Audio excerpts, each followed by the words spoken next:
Hey, good morning, guys. It is Thursday morning here at the Oldbarn Homestead. Actually, Wednesday morning, sorry. Getting ahead of myself, trying to get this week to go by faster. And we got a nice, crisp, cool morning out here. And you can see that I've had another attack. I'll put one of those, you know, the rotisserie chickens that you can get at the store.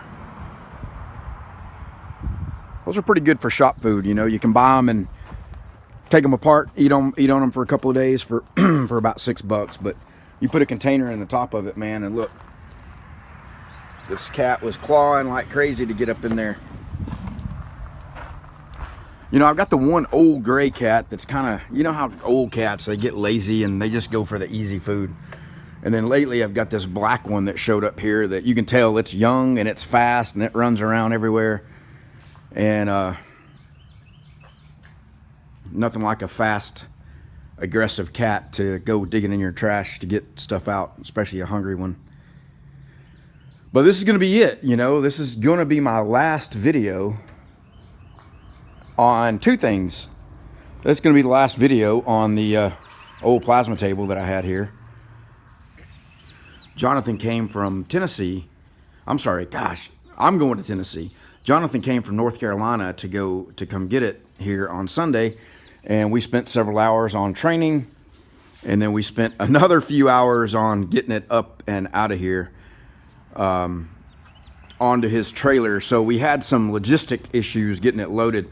One of the issues I've mainly got here is I built this gantry crane when I was still working out of the garage, and I built it so that the height was just at the ceiling of the garage, and I didn't have any casters on it. I just sort of slid it around on the floor there to use it as I needed it. Actually, I just used it one or two times and then I took it apart. Kind of an interesting story. When I bought the sheet metal brake, those of you who've been following me for a long time, I actually tried to lift it up with an engine hoist and got it toppled upside down because the weight distribution on it was, you know, I just didn't know what I was doing. So I built this thing to lift the whole sheet metal brake up and turn it upright.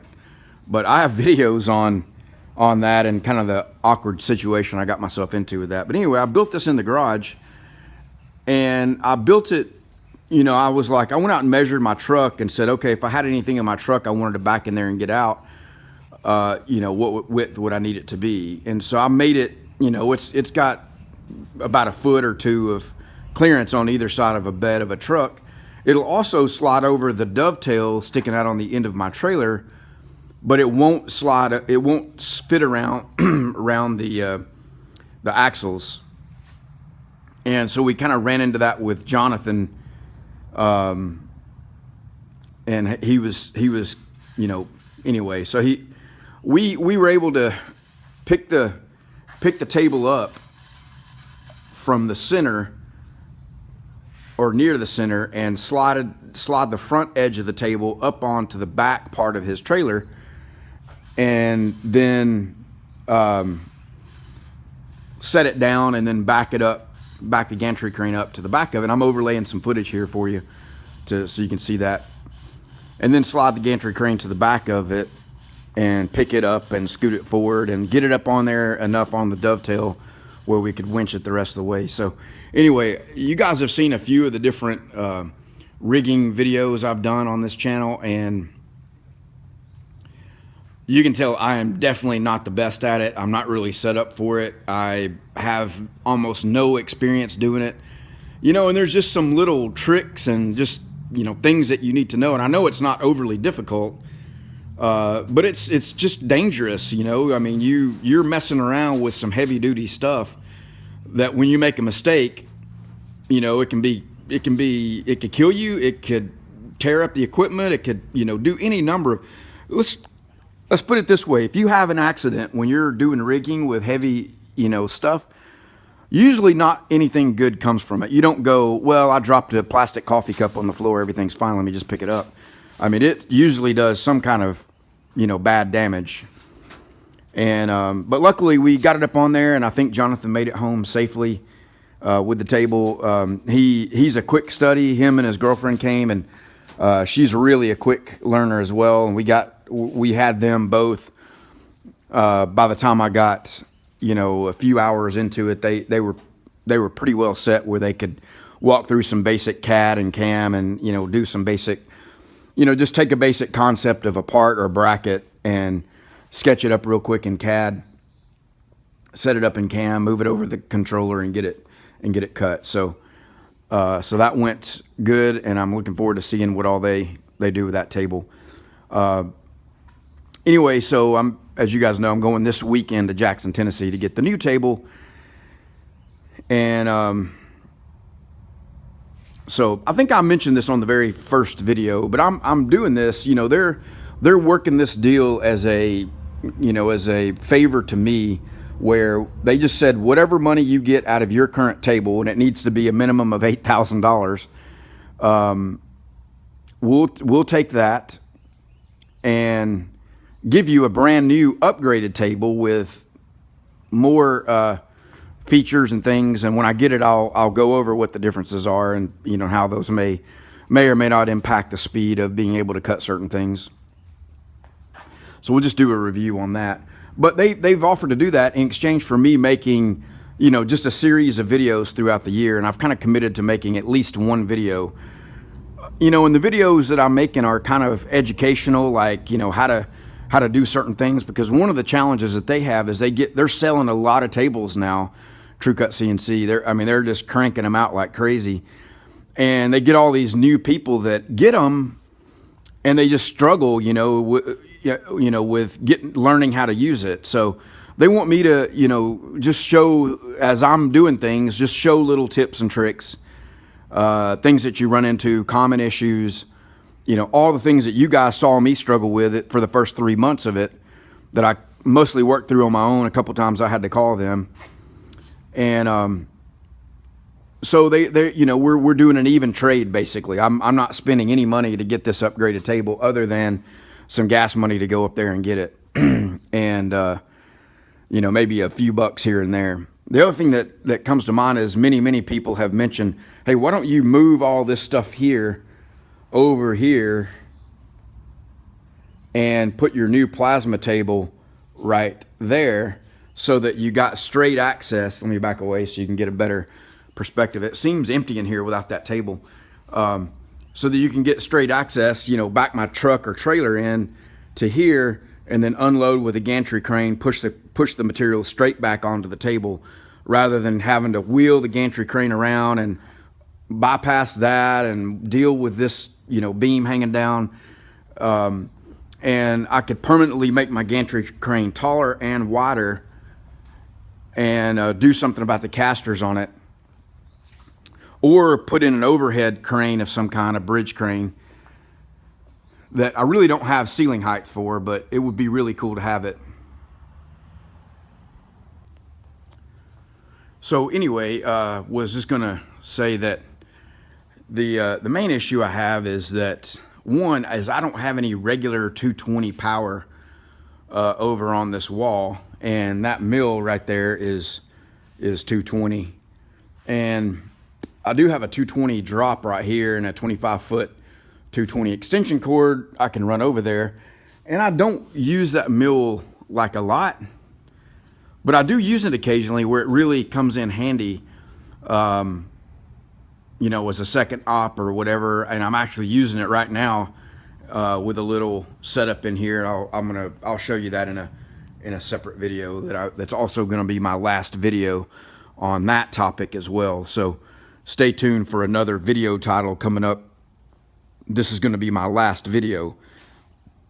I know some people are going to hate that title, but I think one time a year, if you're a YouTube creator, you need to make a video that says this is going to be my last video, because a lot of the people I watch do that. Oh gosh. Anyway, I know people are going to be like, oh, you're clickbaiting and you're this and that. Okay. Yeah, you got me. Anyway, so, and I've got 3-phase over here, easily accessible. That bandsaw right there is 3-phase, and that's 3-phase right there. but it's, you know, it's only a number, I don't know, I think it's a number 12. It's a 20 amp, I believe, breaker for that saw. And this thing, I believe, has a number 6 on it, and you could see the you can see the big cord coming into it. And I believe it's a 50 amp 3-phase that this thing uses. When it's on 85 amps, it needs that. So I would have to pull some number 6 wire and put a drop over here, and you know, the breakers are right there. So I mean, it's not like it would be the end of the world, but it would be some money. And for you guys, things that don't take much time, for me, they just take forever. I'm not really set up to bend conduit. You know, and here's a little, you know, like example of a couple of things I've done, because I'm not really set up to bend conduit. You can see there's a straight section of conduit that goes into a flex, and then it comes right there and in, and then there's another one right there. Both those two things are some of my handiwork on the electrical work. But when I start doing electrical work, I'm just so dang slow. I'm slow at everything, but I'm really, really slow at electrical. And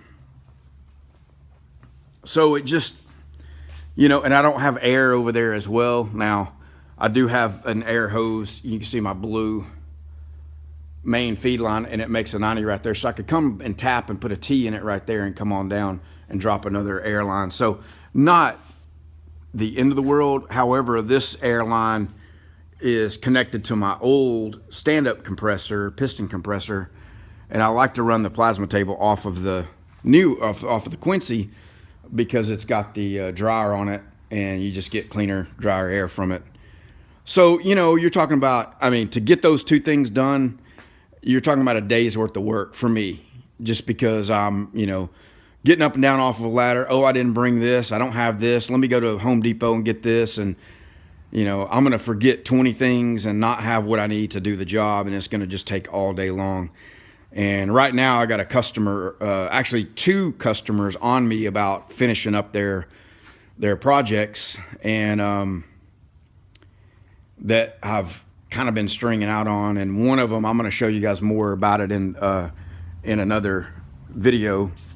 I'll show you just a real quick. It's the one I'm going to show you. It's going to be the last time I'm going to show this one on video. So I got a little production run process going here using this machine. So that's what I'm about to get out here and work on. It's 7 o'clock a.m. or whatever. I was just about to get going for the day in the shop. As you can see, I got a big mess everywhere. And come Monday, I'll have the new plasma table, and that's going to take, you know, a little time to get set up. And it's got some different software with it. And, you know, it's just some different setup stuff that shouldn't be terribly difficult, but will take some time. You know, it'll take a day to get it up and running and all. It's funny how as soon as you get rid of your plasma table, all your friends, you know, you guys ever have friends that just because you got a given tool or something, that think you'll just give them instant service always, no matter what, you know? And when they need you, they're blowing up your phone. When I was out here Sunday to work on this plasma tape, or to do the training with these guys, I had a friend of mine.